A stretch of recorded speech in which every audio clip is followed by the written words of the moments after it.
Hey everybody, it's Grant Grimland again. Um, Today I tried to call my sister because I felt like it was the right thing to do. You know, you only live once. Every single day is another opportunity to die randomly. Um, Taking life for granted is one thing, but it's okay. I feel I feel as though it's been a very unfair relationship with you, Marlaina. I feel like you and I have been so completely and totally different. Like, really from the get go. It's almost like polar opposites because I've always had a great deal of hardship and a great deal of conflict and a great deal of paranoia and suspicion of society and all this other stuff of evil and everything else that you just don't seem to have gotten.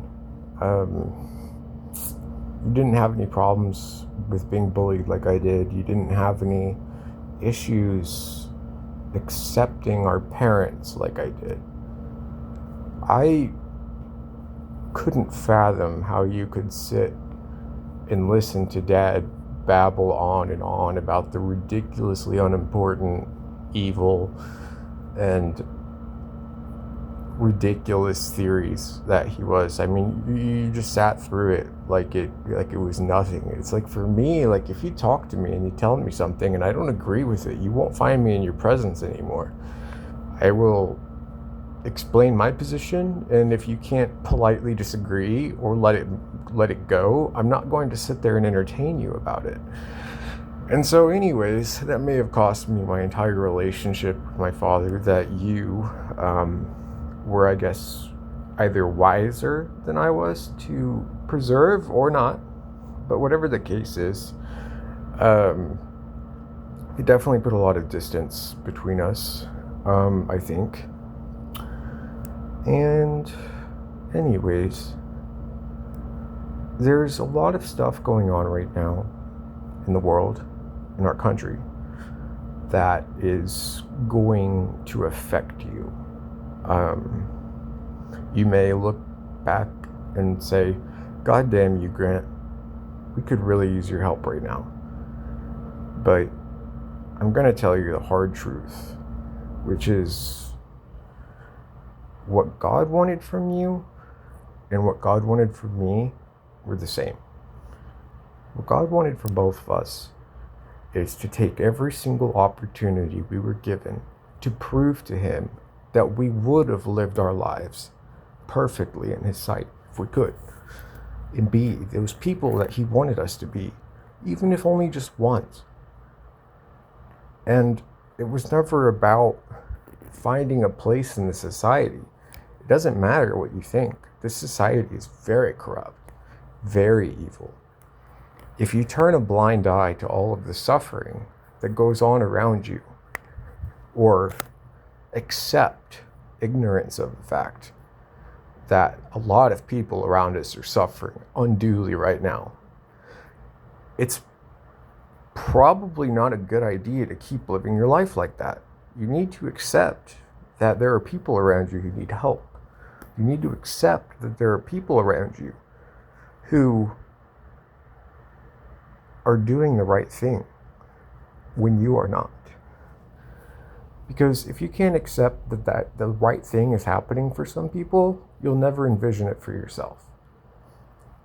It's not about suffering. It's about caring about other people. It's about giving them God's love. You are supposed to be the messenger. You are supposed to be the delivery person for God's love. You are supposed to be a vessel of pure helpfulness and holiness.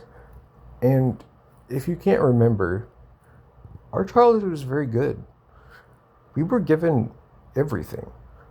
We were given as much as we wanted, as much as we needed. And the hope is that while that could be sustained, that we would have it, and once it couldn't be sustained, we would never forget it. And frankly, I feel like you can't move on past that. You can't accept that you're no longer a child anymore. You can't accept that you're no longer getting access to everything you need and you want. And what you end up doing is you end up trying to force it to exist at a time in your life when it was never meant to. It's not a betrayal, but it can be, but only on your part if you're not willing to accept that things are changing. Now, the way things are changing right now, the last 48 hours, there have been massive incursions by the federal government into people's lives.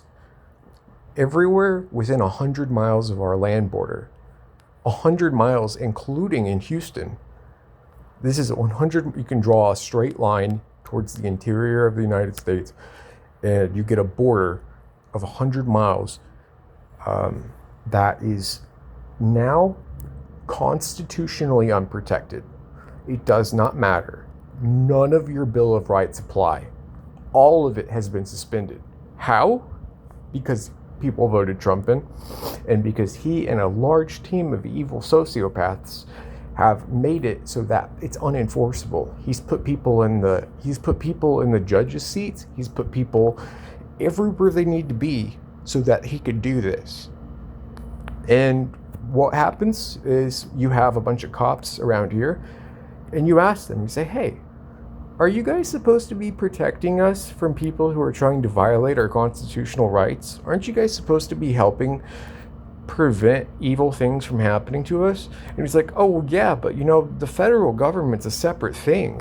They do their thing and we do our thing. And we respond to service calls and we do this and we do that, but we don't mess with them. And they don't mess with us. Well, as a matter of fact, they are messing with us.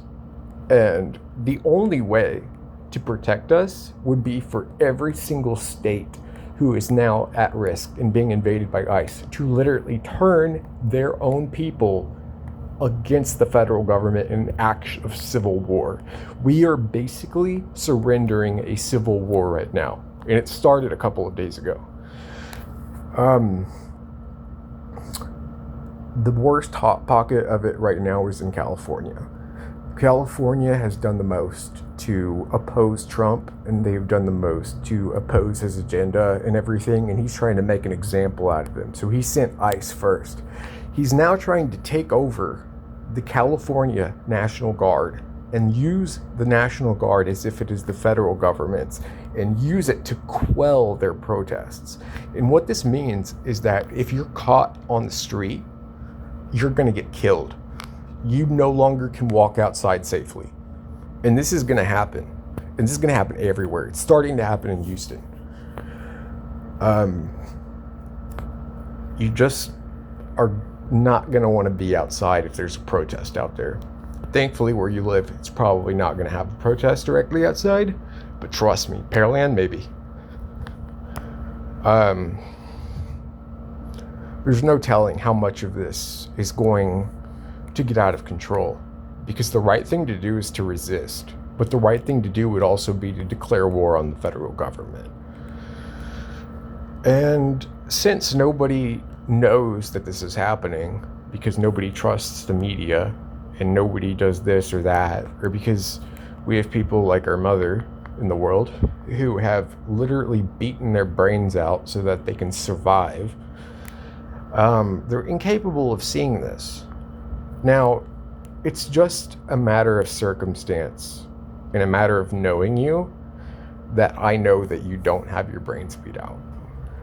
Like anybody else you could fool, but you can't fool me. I know that there's a part of you that is very keenly aware of the fact that I'm telling the truth. Anyways, all of this is kind of a bad time for me because while I would love to stay and play protector for you guys have rejected me. You guys have rejected me when I needed you. You guys have rejected me in every way. And what you're going to find is that I was trying to do the right thing, and I therefore was doing the right thing, and I've already given God what he needs. God wanted to see me be that kind of person. Even if I failed, I'm still being that kind of person by trying to be that kind of person. And I've been being that kind of person for the last 10 years. So, quite literally, I have been nothing but a blessing on just about everybody I can be for the last 10 years. And I've really, really done a lot of good work. The thing is, though, is if God knows me now, I'm totally predictable. Like, anything that he would expect from me, he knows I know how to do the right thing on. It's almost like pointless to keep me around. Like, the best that can possibly happen is I don't do as good of a job as I did the first time. And living in mediocrity is not what being a good Christian is about. Being a good Christian is about attaining the highest excellence and then living it forever, but or as long as possible. But I have degenerative health problems. I sort of burned the candle at both ends just to try to succeed, to reach my highest potential. And at this point, I have been more or less relieved of my responsibilities. When I said I'm going to go retire at the beach, I really meant it. I'm retired medically. What this means is that you have a brother who's found the meaning of life. Not many people can say that. Most people end up dying before they ever realize what life is about. But they told us the truth when they told us, God is trying to build a kingdom of heaven. He's looking for people that he knows spiritually can blink, can shut their eyes here, go to sleep, and wake up in his kingdom and be a good person there. Because they already believe everything that they're supposed to believe, and they already know how to do it all. So I'm good to go. But there are a lot of people who aren't. And while you're still turning your back on people who need you, I'm not saying you in particular, just saying anyone, you're not good to go. And there's no telling. You can't really look around and say, hey, this person is not good to go or this person's good to go. That's judging way beyond what you have the ability to see. Because again, some people have deteriorated medically to the point that they aren't even capable of doing a good job anymore. But at the same time, they're sort of like zombies.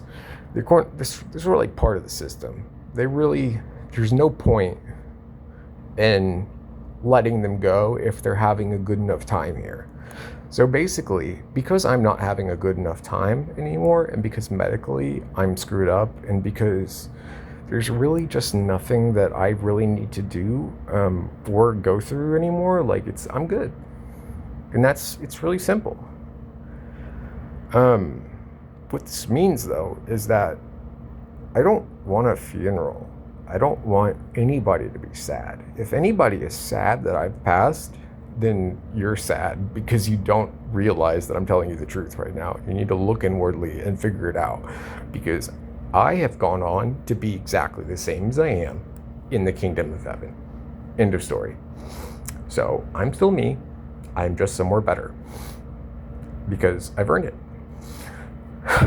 Now, that being said, I've suffered a lot. There have been so many times that I've wished I was never born. In fact, it's a daily basis that I wish I wasn't alive. This is truly too much for me to go through. I can't deal with it. It's broken me down multiple times. I just can't keep doing it. Unfortunately, it's never been up to me when I'm good to go. And so that I'm still here is evidence that I'm not good to go. But at the same time that I'm making this video for you is evidence that I am good to go. So I'm just putting two and two together. Anyways, I know one time I told you should try to become a Mormon. The truth is just the Book of Mormon has two books that are supposed to be included in the Old Testament that talk about being cut off from God's presence. And it's really eye-opening. It's not something talked about in the Bible. You wouldn't even know it, that there are Christians who actually have God like in their lives as a person, kinda. But we are not from a family with God's presence, Marlaina. I'm so sorry to tell you that Yaya and Grandpa certainly don't have it. I've asked Mom, she doesn't. I don't think you do. Do you still have a relationship with him if he doesn't want to be a part of your life? I don't know. But there's hope. It doesn't mean you're going to hell afterwards. God doesn't put people in hell. It doesn't matter how bad you are. He is never going to stoop to that level. It would be an abuse of power. Anybody who is so evil that they don't deserve to go to heaven, they might as well just be blotted out of existence. Because it would be wrong to use the word infinity to describe a punishment for someone that is never going to get better. If you die and you have not gotten it, and you have not become a person who believes in Christ and who is saved and who loves God, there is just nothing anyone can do about it. And that's it. And he gives up on it. So you don't have to worry about being punished, but if you actually are moved by the fact that we have a God that wouldn't do that to someone, if you're actually moved by the fact that we have a God who would show us how to live so that we can be in his presence and so that we can love him, maybe it'll help. I mean, I'm not saying you don't. I'm just saying, it says in the Bible, the world will be inherited by the meek. And I often wonder if it is not meant to be that I go, because I am not meek. I stand up for things all the time, every time, as best as I can. And I don't know, if everybody around me is meek but I'm not, it doesn't tell me that I'm doing the wrong thing. It just tells me the Bible's perfectly accurate in saying that. Because God's not going to die and I inherit his earth. No. I'm going to die and I'm going to inherit the kingdom of heaven. And you guys, without God's presence, are going to inherit the earth. So, anyways, I would tell you I love you, but I actually don't love the person you are right now. I loved the person who you were whenever you were like playing RuneScape with me and stuff. I've just been so thankful to God that I got to know you like that, because that was the kind of person who I could definitely imagine in heaven with me. But the person you've turned back into, I don't know if you're on some sort of special mission to be like an asshole or something, but like, or if God himself told you not to talk to me. But barring those two possibilities, there's no reason for why you should have been treating me like this. So anyways, hopefully you know what you're doing, and hopefully if you didn't, you know now. So yeah. Thanks for listening, lovable one.